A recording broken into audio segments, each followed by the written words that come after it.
Hello, hello. Welcome to Courage Becomes Her, where we connect and share real life stories. I'll talk with women whom I love and I'm inspired by, women who are experiencing life just like you and me. I'm excited for us to gather together and cultivate confidence, courage, and joy in life and work. Well, hello, friends. Thank you so much for joining me today for this episode of Courage Becomes Her. So, have a little bit of a change up for us and a little bit of a surprise. So, I thought, which means that you thought, that we were going to be launching our new series on friendship today, but I had a last minute brainstorm and idea. And so I have something new and fun for us today before we launch into our new series on friendship next week. But before I get into that topic, I just want to thank you so much for listening to last week's episode, my birthday episode, where I shared with you about where I'm being called to have courage. I've received so many comments from you about my vulnerability and my candor and just thanking me for that. And I just want to call us back to the reason why I started this podcast and the premise for it being that we share when we're in the messy middle so that we can encourage and inspire others when they're in the midst of their messy middle, that it is just so much more meaningful when someone shares from that place of still being in it rather than looking back on things from the past and when, that was years ago and I'm fine now and, all of that. So to me, it's just really important that not only our guests share about their messy middle and where they're at, but that I do the same. So thank you again for listening to that episode. If you haven't listened to it yet, please do go and listen to it because I know that it will help you to not feel alone and to help you to be inspired and encouraged for wherever you're being called to have courage. So it is the beginning of July, and usually always my practice at the beginning of July through my email subscribers, email friends, is to share the best books that are the books that I've read up to that point, up to the mid-year point. And so today I decided that I want to do that through the podcast. So I'm going to share today the best books that I've read thus far in 2023. I'm not going to share the entire list with you on the podcast, but I do have that linked in the show notes so that you can go and see I think it's 24 books that I've read up through the end of June so far. So back on January 17th, episode 19, I shared the best books of 2022. So you can go and listen to that episode and look at the show notes so that you can see those. But I also in that episode shared with you about my practice, habit, and discipline of reading, why I read, what I read, when I read, and even where I read. And that was a really fun conversation and a fun share with you. So definitely take a listen to that. But for those of you who maybe don't know or haven't been a part of the community for more than a couple of years, I've been sharing my reading list since 2014. I used to only share it annually. Now I share it quarterly. And if you are one of the people who has followed along with my reading list over the years, you know that a couple of things have changed for me about my reading practice. I shared about some of those in the January conversation, but a couple that I didn't fully talk about, and I want to just expand on for just a quick second. The first one is that I used to in the past actually rate the books that I read and say is this a 5-star read, a 4-star read, that sort of a thing. I stopped doing that about 2 years ago because I really realized that different books hit us at different seasons in our lives and that there were books that maybe were what I would consider a 5-star read and amazing at one season for me, maybe weren't as impactful in a different season. So now I've really changed that to be just talking about like what I highly recommend or what is a book that I will actually reread because it was so impactful. Two other things that have changed for me, and I talked a little bit about this in January, is I am very much limiting the number of how-to books that I read. Those books to me just make promises that they can't keep or that they don't deliver on. And it's really just very exhausting to me. So I've become very particular about those books. Also, along those lines, I'm very much limiting the number of leadership books that I read, which probably is very surprising for most of you who know anything about my background. I actually have a PhD in organizational leadership. And I'm just in a season right now of just not wanting to focus on leadership so much. I think that there are some really incredible voices out there and thought leaders out there who are talking about leadership. And I'm just going to let them do the talking and do the reading and do the thought leadership on that for this, at least for now. I also will say, and you heard a little bit of this in my birthday episode and birthday podcast, that because of kind of where I'm at in my life, like that actually brings up a little bit of sadness and a little bit of grief for me of not being in a leadership position and role at this point in time in my career. And so there's also just a little bit of kind of shielding myself or protecting myself as far as grief and sadness. So that leaves us with, well, okay, Laurel, then what are you mostly focusing on? So I've been focusing on for about the last year of mostly biographies, memoirs, soul care, self-care, and then cultural hot topics and thought leadership on culture. I'm definitely very interested in cultural topics, even, just to hear kind of what the people who are studying culture are sharing about.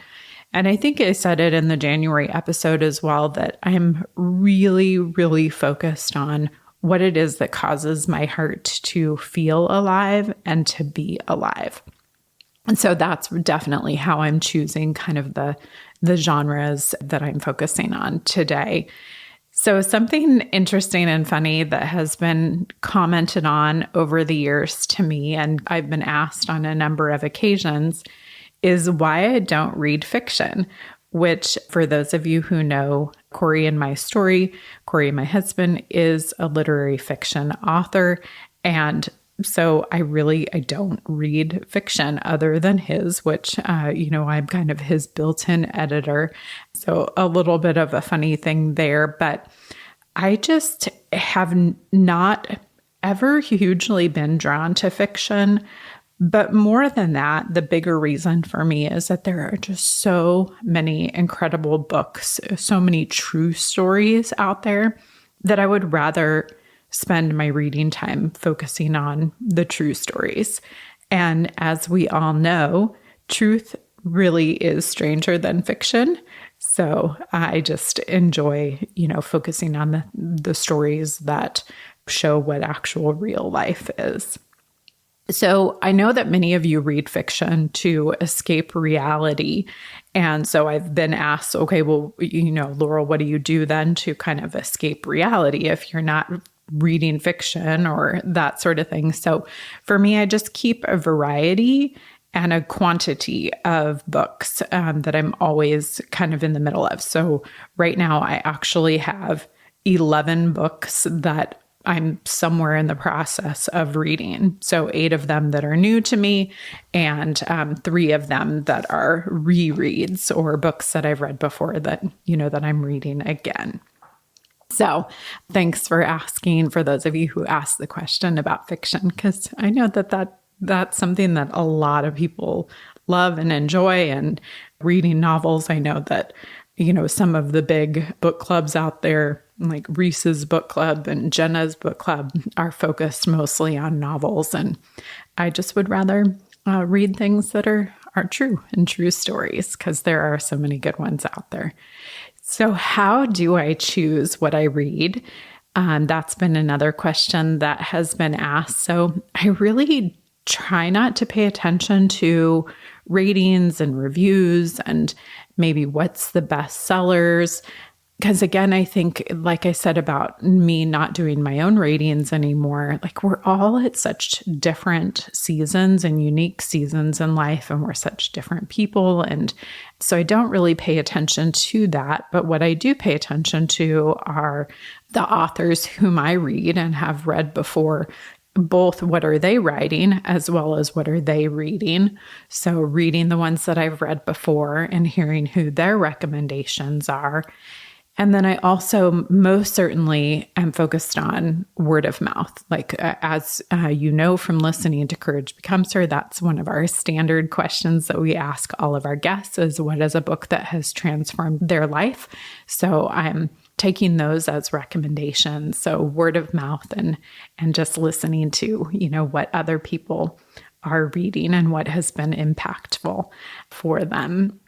Which along those lines, I would love to hear from you about what books you would highly recommend. So please reach out to me through email, laurel@laurelemry.com, or through a DM through Instagram or Facebook or otherwise. I'd love to know what you would highly recommend. And then a third thing is just topics that I'm interested. I actually look at things topically, obviously through, as I said a few moments ago, memoirs, biographies, soul care, self-care, culture, thought leadership, focusing on those areas. So those are just a couple of thoughts and insights about reading. So let's get to the best books that I've read so far for 2023.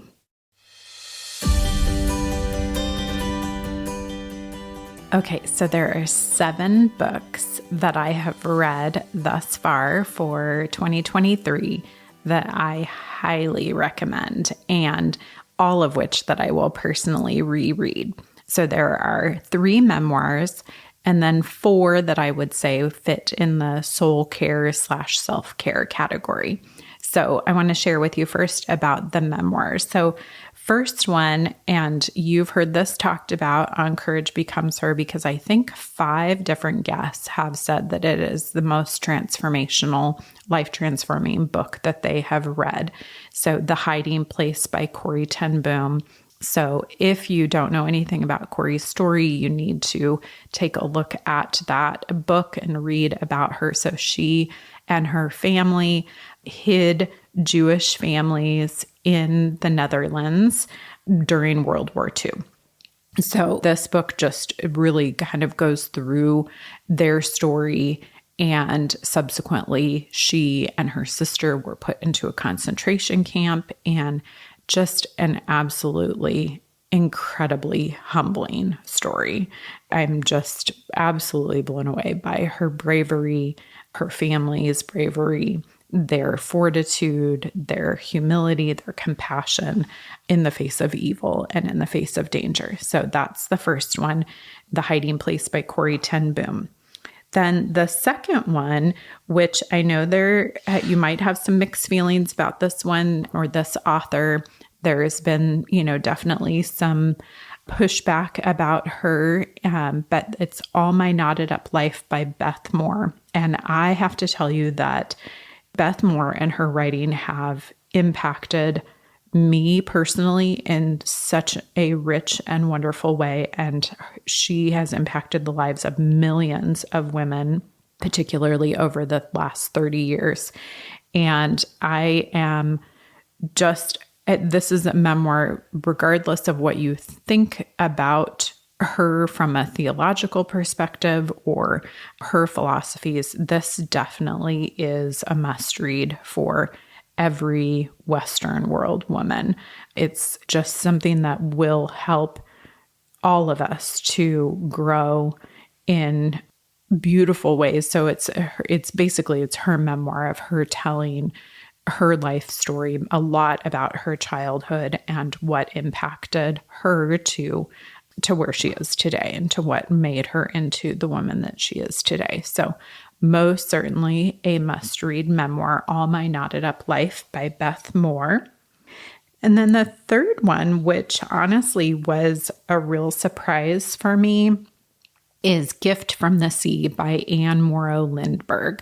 So Anne Morrow Lindbergh is Charles Lindbergh's wife from the 1950s, and she writes this book as a middle-aged woman and focuses on issues of identity and marital challenges and finding and living her purpose and navigating different seasons in life, including making friendships and juggling motherhood and career and just all of these components that women today are struggling with that I hear in my coaching sessions consistently. So Gift from the Sea by Anne Morrow Lindbergh, a wonderful, wonderful biography / memoir that I will most certainly read again.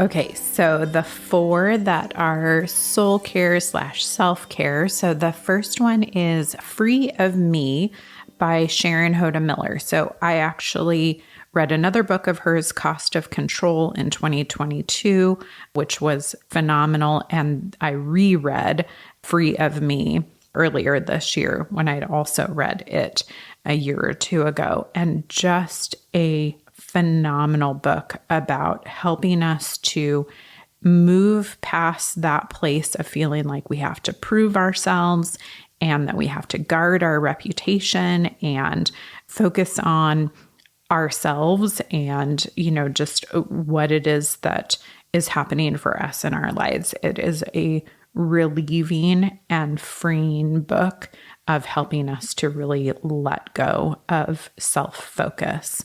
The second one, which honestly, I think Sharon, and I think she talks about it in the book, really was an influence for her for Sharon's Free of Me book, is The Freedom of Self-Forgetfulness by Tim Keller. And I think you all know that I am a huge Tim Keller fan, and I either read or am reading pretty much everything of his. And this is a tiny little book from him that is the most impactful book that he's ever written. My life truly will never be the same because of the wisdom that he shares in this book. So it's basically just all about this innate need that we have to feel valued and important, and how that need drives both our being and our doing, how we act and what we think, and really helps us to define that need, as well as shows us how to meet that need at the absolute deepest level. So as I said in the beginning, like these how-to books that are just over-promising and not delivering, this book of Tim Keller's, The Freedom of Self-Forgetfulness, not only says that promise, but it delivers on that promise of defining our need and showing us how that need is met. So an absolutely phenomenal book.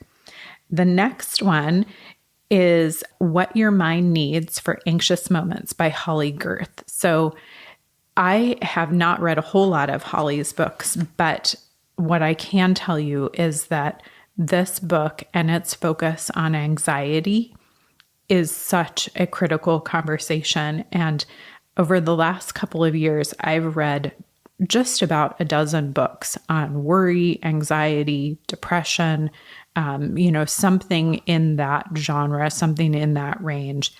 And this book by Holley, What Your Mind Needs for Anxious Moments, is honestly the best one that I have ever read on the topic of anxiety, worry, and or depression. She actually gets to the root cause as well as a sustainable solution. So again, similar to The Freedom of Self-Forgetfulness by Tim Keller, like she actually delivers on the how-to. And she comes at it from such an empathetic and compassionate spirit because she shares her own experiences with anxiety and anxious moments and what did and did not work for her within those. So What Your Mind Needs for Anxious Moments by Holley Gerth, an absolute must read and one that I will read again.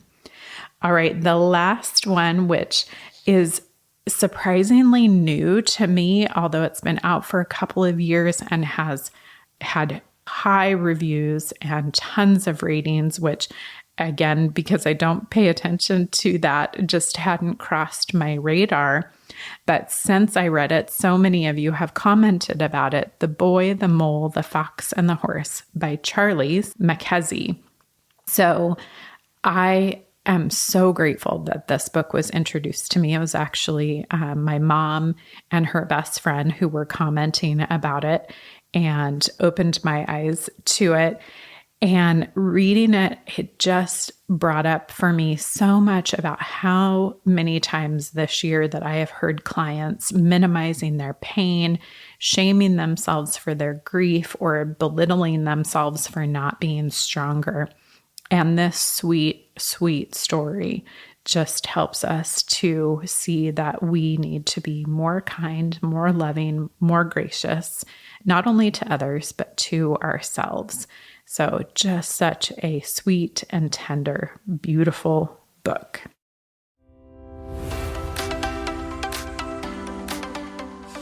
So those are the 7 books that I have read thus far for 2023 that I highly recommend and will personally read again. But as I said in the beginning, all 24 of the books that I've read thus far are linked in the show notes. And if you are email friends with me, you receive that full list before I announce them. If we're not yet email friends, the link to become email friends is also in the show notes. And I do want to make sure that you're aware, I think most all of you are, but I started a summer reads series. And so in the list of books thus far for the first half of the year, 3 of those summer read series books are included in that. So there are bonus episodes every Friday where I talk with a woman author who has a book out this summer. And I am just so blown away by each and every one of these women.